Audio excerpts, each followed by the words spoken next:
what we have here is a Fanimation Crease. The Crease is a 36-inch fan with an integrated halogen light, and it was not available in showrooms. Now, the Fanimation Crease was one of Fanimation's Studio Collection fans. Now, the Studio Collection is a series of fans that was primarily sold, it is primarily sold at Lowe's, but also available online at such sites as Amazon, Wayfair, etc., blah, blah, blah. Alright? So, let's just say this fan was sold at Lowe's. Now, the Studio Collection is a budget-conscious line of fans made by Fanimation. They're a bit less expensive, and a little bit of cost cutting here and there, but anyway, yeah. So this is a little 6-blade fan. It was introduced in 2016, and I believe it was discontinued in 2018. It did not last very long at all. Now today, we're gonna turn out something new. Now, what's that? Let's see. Yeah. Fansync. Yeah. See, when I got this fan, alright, the remote that came with it and the receiver were not working properly. So I just said, screw it, and, well, yeah, I went with Fansync. Now, Fansync is a Bluetooth connected system. Right, where you can control it from your phone. So your phone becomes your remote. So as seen here, right, let's see how it performs. Let's set it to low. Now being a 36-inch fan, the low is probably going to be a bit fast. Because, I mean, the control is geared for primarily larger fans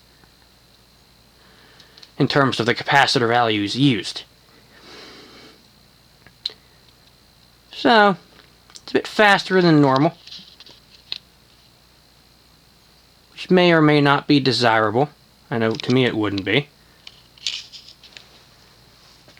So, Fansync for AC fans, you know, you get 3 speeds, full range light dimming, and a time function so you can have it run for, you know, a certain amount of time.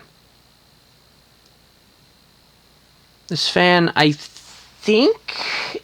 No, it's actually, it's dry rated, yet it uses plastic blades. It uses a 153 by 10 millimeter motor. So, but that's perfectly adequate for a small fan.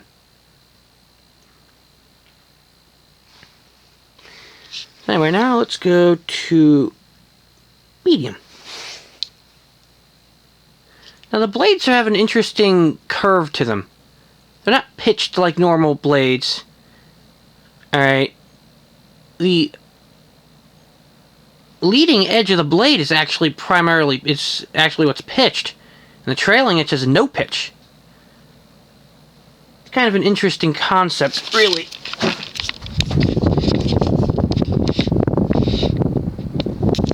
Very interesting concept. The canopy matches the odd curvature of the, or odd flutiness of the motor housing.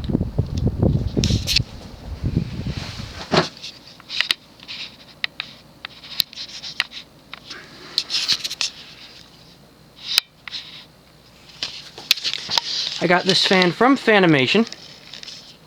It was a return. Alright. Now, when a fan is returned, okay, it cannot be resold because you do not know what has happened between sale and return. You don't know if someone hooked it up to 240 volts when it's made for 120. You don't know what they've done to it, you know, so basically when a fan comes back, it cannot be resold in the market. So it has to be destroyed. It has to be field scrapped. or field destroyed as they technically call it. However, with Fanimation, if you come to the meets, right, biannual meets, or semi-annual meets, excuse me, twice a year, you come to the meets, you get these things dirt cheap. And all proceeds go towards upkeep of the museum. I think that's pretty cool. So, let's put this to high. Also worth noting is, I can dim the light.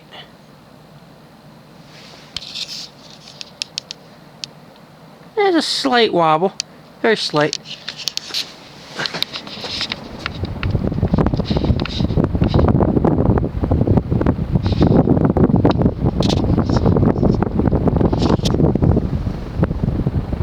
Actually moves a good bit of air considering how odd the blades are. Because normally when it comes to designs like this, the trailing edge is what's pitched and the leading edge has no pitch for reduced drag, but I don't know. I don't know who thought of the concept, but either way it works. So, now let's light back up and let it coast.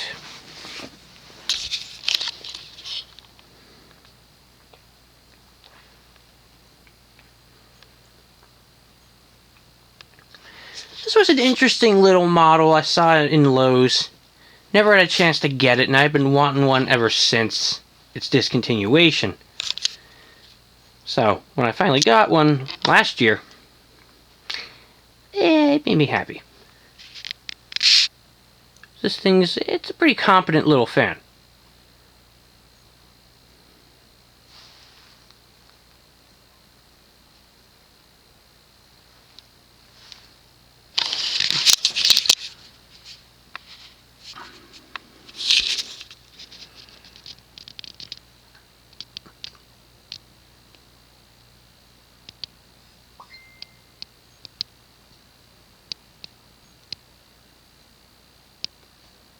And there you have it, a Fanimation Crease.